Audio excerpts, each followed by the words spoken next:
Vou aqui chamando agora o próximo trabalho, autoria de Jader Sampaio, Allan Kardec, entre Comte e Dilthey,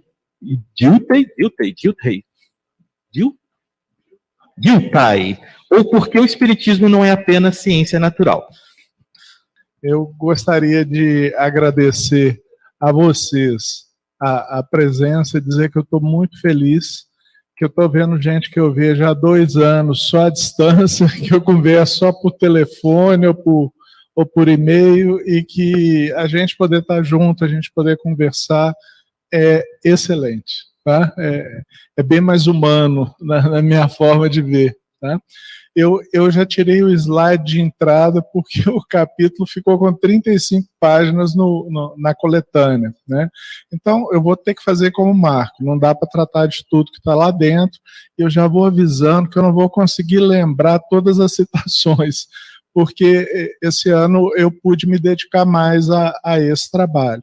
Esse trabalho continua um debate que a gente fazia há anos atrás no ENLIP, né, quando a gente estava discutindo a similaridade do pensamento de Kardec com autores da epistemologia, que felizmente fechou o último bloco, tá? E a gente utilizou, a gente colocou na época a hermenêutica e a fenomenologia como elementos das ciências humanas, Tiago, para poder pensar Kardec, e encontrou semelhanças entre o pensamento fenomenológico e o pensamento de Kardec, e a discussão das ciências naturais. Tá? Para nós, da área de psicologia, de direito, de história, tá? Das ciências humanas em geral, essas diferenças entre uma física, uma química, uma biologia, medicina e engenharia, que são aplicações desses outros conhecimentos, mais ou menos, muito tratada. Então, para nós, é algo que fica assim, é o dia a dia. E no final a gente acaba aceitando as duas metodologias. Tá? Mas se você usar a metodologia de para um problema cuja metodologia não atende, você vai ter atendido um autor de um livro de metodologia, mas você não vai responder seu problema. E essa é a dificuldade que Kardec enfrentou. A época dele começou a nascer as ciências naturais, e é por isso que ele fala em ciências naturais o tempo todo, tá? E na época dele ainda não haviam nascido as ciências humanas. Então ele não tinha como falar de ciências humanas nessa época. Tá? Então, ano passado eu fiz um curso de História da Ciência da Religião, e os historiadores contemporâneos, eles têm defendido a ideia de que não dá para a gente fazer aquela linha em que você fala assim, olha, primeiro veio o mito para explicar as coisas da natureza, depois montaram-se as religiões, depois, no século VI a.C., nasceu a filosofia, então a filosofia é uma ruptura da forma de explicação que existia. Depois, no século XIX, surgiu a ciência, que é uma ruptura da filosofia.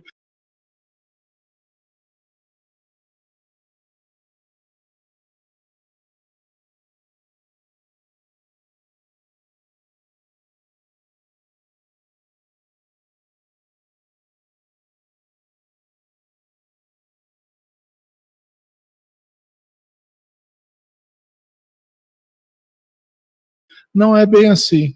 Tá? E eles mostraram como assim, muitos autores, os autores eles voltaram ao julgamento de Bruno, ao julgamento das ideias de outros autores famosos, voltaram ao conteúdo de Newton, que andou rodando na internet, na ciência espírita essa semana. Eu tive a curiosidade de pegar o próprio Newton para ir procurar. Tá? Então, basicamente, se a gente for olhar ali, eu dei o termo ciência, e respeitando um dos autores nossos da LIP, que fez a dissertação de mestrado dele sobre a metodologia em Kardec, o termo cientista nasceu no século XIX. Tá? Então, eu consegui encontrar dois autores que diminuíram a minha janela, que estão bem mais próximos de Kardec. Tá? Um deles é o Schleiermacher, eu já havia falado no outro texto. Tá? Então, um deles é Comte, que está na França, na época de Kardec.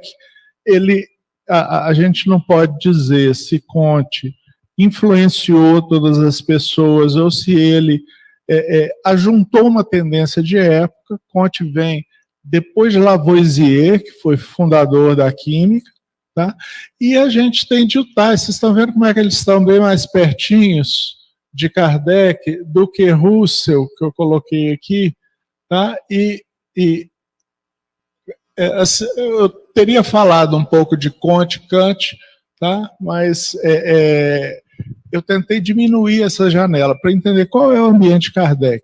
O que Kardec tinha para pensar uma epistemologia, para pensar uma forma de produzir conhecimento, validar conhecimento, tá? E ele tinha só as ciências naturais. E ele frequentava um monte de instituições de pesquisa em ciência natural, que é como se fazia na época. Vocês vão ver a universidade, ele falar da Universidade de Arras, vocês vão ver ele falar de diversos núcleos que ele pesquisava. Esses dias eu escrevi sobre o certificado dele, Carlos, o que vocês acharam, tá? da presença na instituição de estatística da época, tá? Ele era membro da instituição que pesquisava e que produzia as estatísticas oficiais, e a estatística mesmo, a estatística do século XIX é muito, mas muito aquém da estatística que a gente tem disponível hoje. As coisas da psicologia que geraram afirmações mais sólidas são todas do início do século XX. Esse é um outro cuidado que a gente tem que tomar. Meus professores na graduação, tá, eles não estudaram metade da estatística que eu estudei, e eu não estudei 1/10 da estatística que a minha filha, que é formada em estatística, estudou, mas é porque ela estudou mais recentemente, e é uma área que está em avanço constante, né? Bom, então vamos lá. O que eu tento mostrar aqui, que eu acho que é original, vocês me corrijam se não for, é que eu tenho duas linhas aqui. Ó. Vocês estão vendo que tem uma linha aqui que tem outra linha aqui. Tá? Esses são os principais autores que fizeram as ciências naturais, que fizeram a discussão da epistemologia das ciências naturais, e esses são autores que fizeram discussão das ciências humanas. Eu parei no Russell, tem muitos outros aqui para frente, posso falar de Merleau-Ponty, posso falar de outros autores, porque o Russell é o primeiro filósofo que começa a mostrar, olha, ciência natural é a diferença de ciências humanas. Onde? E aí, então, ele começa a responder as perguntas que nos interessam, e ele, no final, gera uma proposta filosófica de uma epistemologia para as ciências humanas. E como elas são diferentes, a gente precisa entender o escopo, o âmbito, um pouquinho disso. E aí eu queria frisar que uma das conclusões do estudo é que Kardec pegou essa transição. Tá? Kardec muito possivelmente conheceu Schleiermacher, porque ele traduzia. Tá? E o Schleiermacher, ele escreveu, ele desenvolveu fugiu aqui agora na minha cabeça. Deixa que a gente vai voltar mais à frente, tá? E o Dilthey foi discípulo de Schleiermacher, que o Humberto vai lembrar bem, e o Dilthey, ele começou estudando Schleiermacher, escrevendo uma biografia sobre Schleiermacher, tá? E o Schleiermacher é o primeiro filósofo que trouxe a hermenêutica, estou lembrando, a teoria da interpretação, tá? E tentou dar uma visão diferente da visão medieval, uma visão mais ampla. Tá? Na interpretação medieval, você tinha uma hermenêutica para cada área, uma hermenêutica bíblica, uma hermenêutica, e ele tentou sair dessa questão. A base da hermenêutica bíblica é que a escritura se analisa com a escritura, não é isso, Humberto? Época de Lutero, que você publicou lá no seu livro. Tá? E ele tentou criar uma ciência da interpretação. Tá? Então, ele saiu, tirou a hermenêutica de nichos. Vamos lá. Aqui em cima, eu queria dizer que algumas das ideias que nós temos de ciência foram sendo mudadas pelos físicos que também estudavam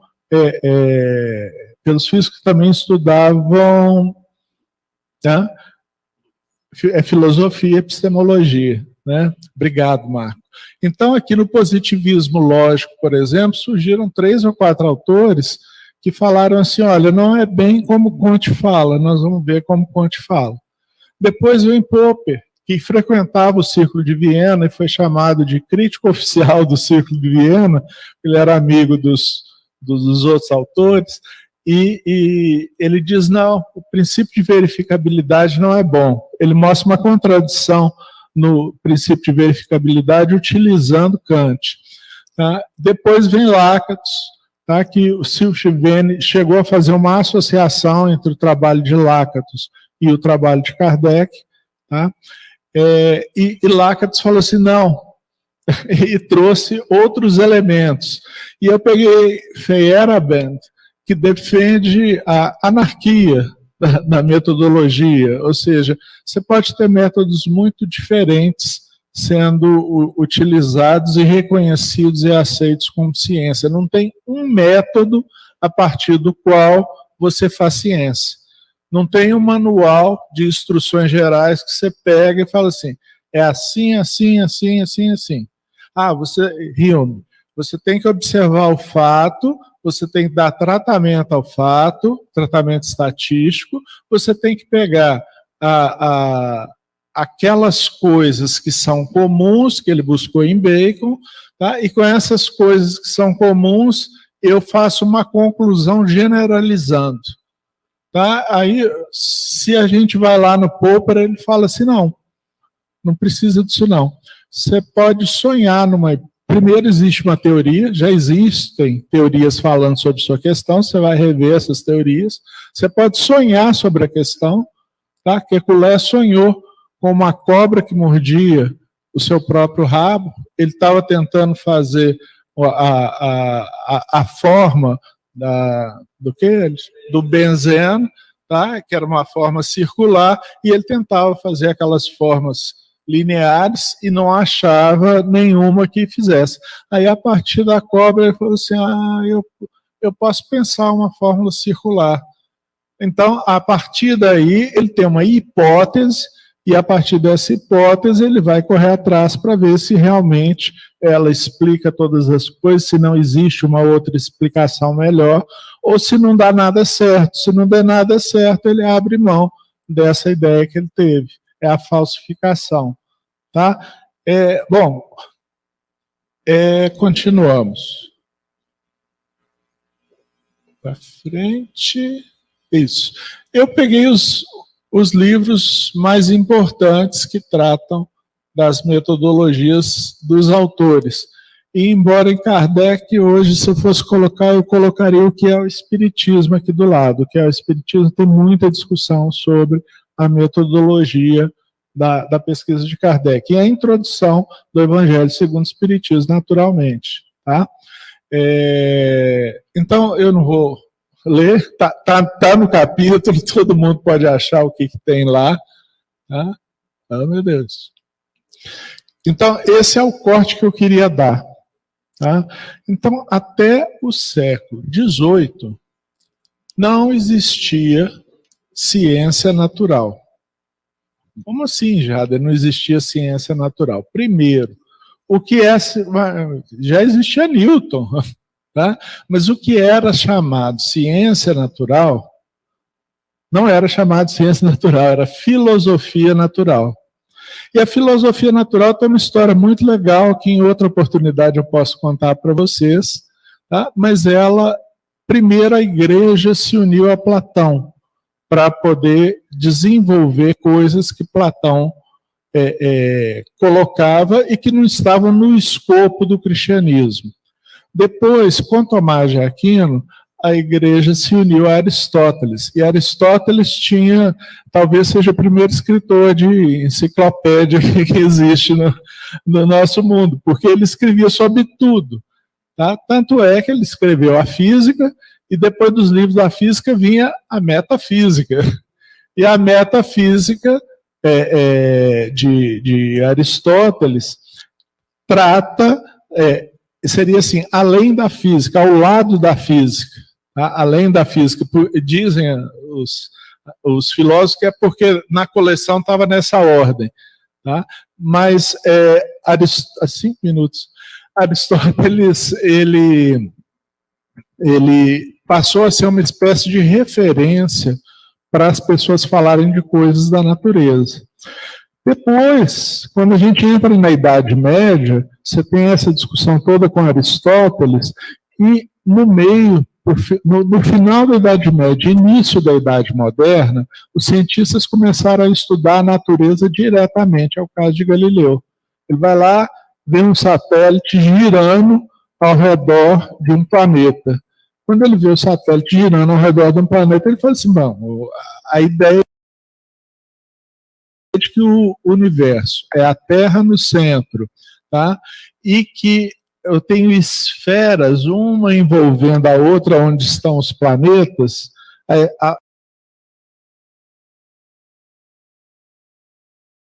a Terra está imóvel, e essas esferas, inclusive o Sol, giram ao redor dessa esfera. Tem algo errado com isso, que eu estou vendo uma das esferas com algo lá girando, essa explicação não está certa. Uma explicação melhor talvez fosse, tá? Aí ele vai defender ideias heliocentristas. E o problema que existia não era de ordem física, o problema que existia era de ordem religiosa. Todo mundo entendia a Bíblia com Aristóteles, e ao entender a Bíblia com Aristóteles, eles queriam manter o modelo antigo, e eles queriam que o modelo novo, se é que fosse ser aceito, não contradissesse a Bíblia. Então a discussão virava teológica. É por isso que nessa época, os autores, Newton, por exemplo, Newton tem uma parte em que ele discute Deus. No princípio matemático, o livro chama Princípios Matemáticos das Ciências Naturais, não é isso? E ele discute Deus, que é a metafísica. Bom, 5 minutos. Então a gente tem a filosofia natural. Quando entra no século XIX, começa a haver uma briga entre as pessoas. Porque o Comte, ele tenta tirar... o Will é que criou a palavra cientista. Tá? O Comte, ele tenta manter um modelo de ciência que use a matemática, se possível, como forma de identificar leis em fatos naturais. A física de Newton é modelo para essa visão de ciência, e ele aceitava a sociologia como ciência da sociedade, mas era algo tipo Durkheim. Né? O suicídio. Quantos suicidam no país católico? Quantos suicidam no país protestante?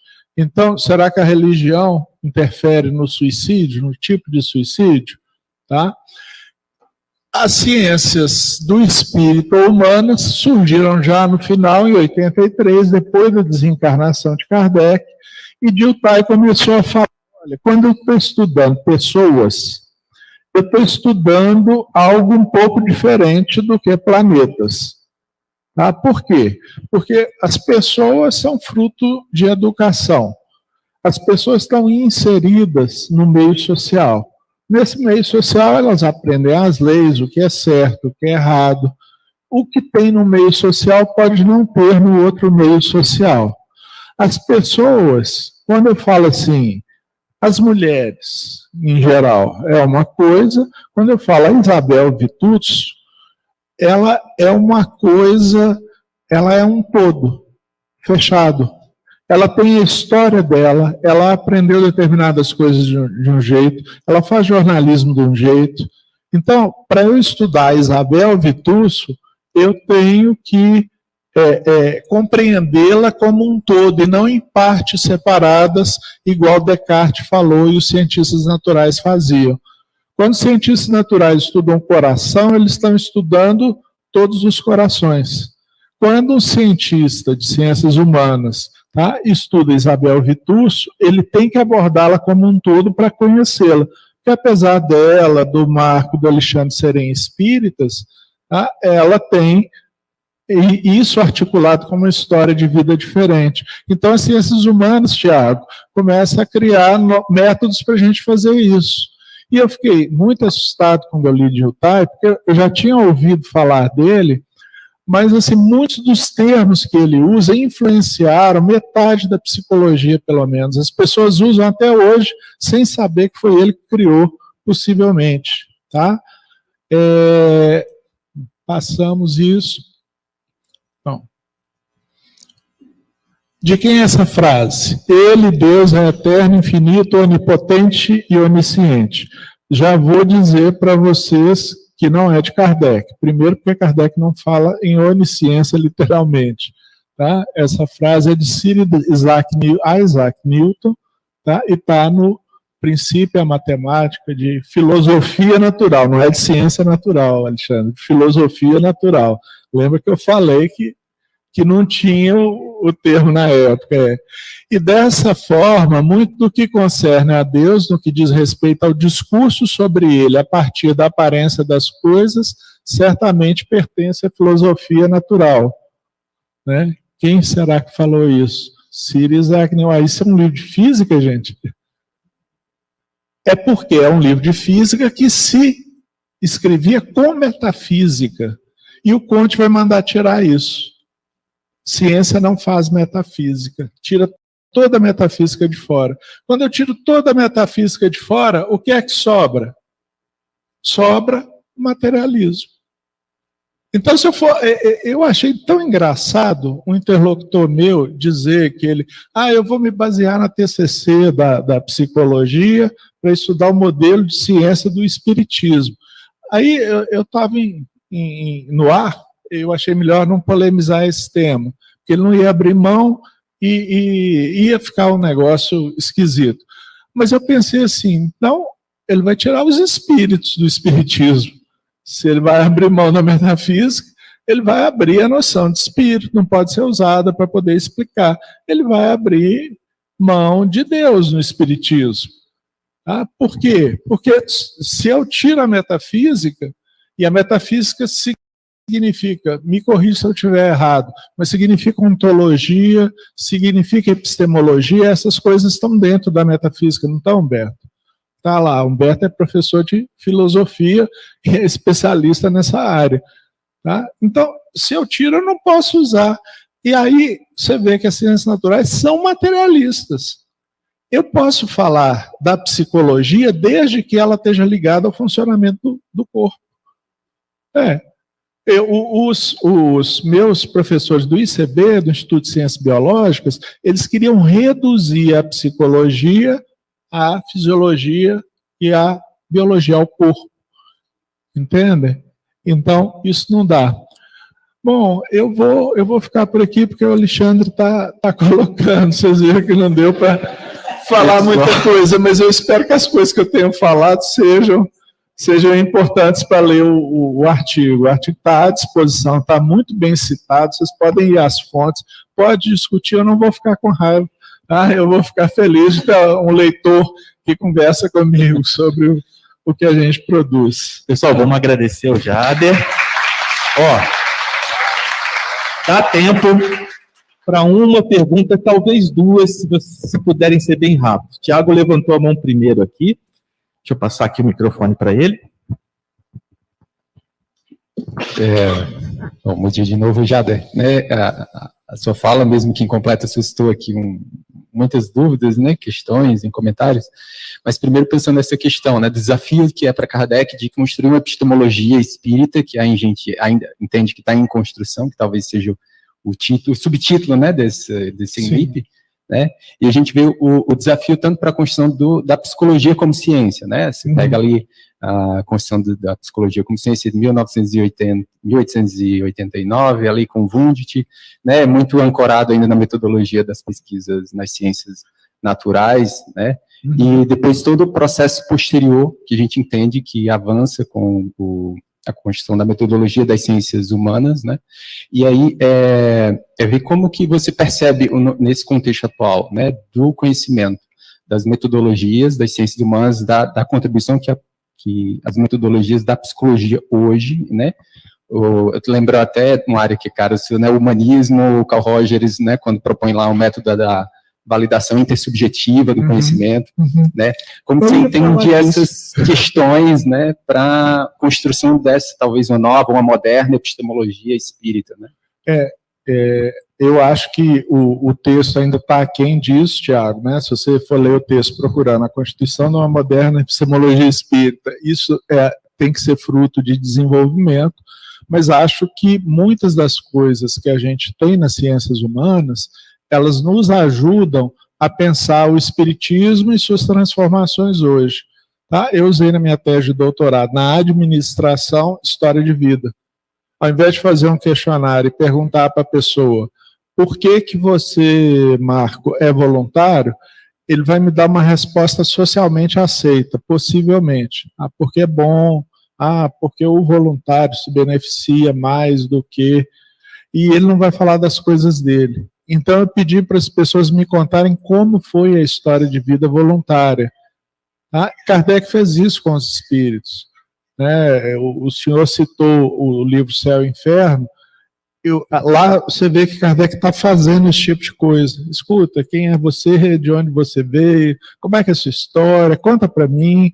E a partir daquilo ali, ele vai construindo uma compreensão daquele caso único. E depois ele pode pegar outros casos, tá, e comparar. Eu vou fazer um estudo sobre os suicidas. Eu queria chamar o estudo o Vladimir vai lembrar, Os Suicidas de Kardec. Mas ele achou o título meio nefasto, né? O título assim meio assombroso, e vai ficar conversando com os espíritas, entre aspas, suicidas. Tá? E aí a gente vai compreender um pouco dessas metodologias. Desculpa, eu não consigo responder, sua pergunta é enorme na minha cabeça. Tá? Mas assim, eu vejo com simpatia a gente rever métodos das ciências humanas, tá? Ou do homem, e pensar isso no contexto do espiritismo. Porque esse foi o problema que Kardec enfrentou na época. Ele só conhecia as ciências naturais. Ele não conhecia as ciências humanas porque elas ainda não estavam desenvolvidas. Então, eu não estou dizendo que a gente não possa usar métodos de ciências naturais. Eu estou dizendo que as ciências naturais não são a única ciência, a única forma de fazer ciência. Tá? Pessoal, muito obrigado.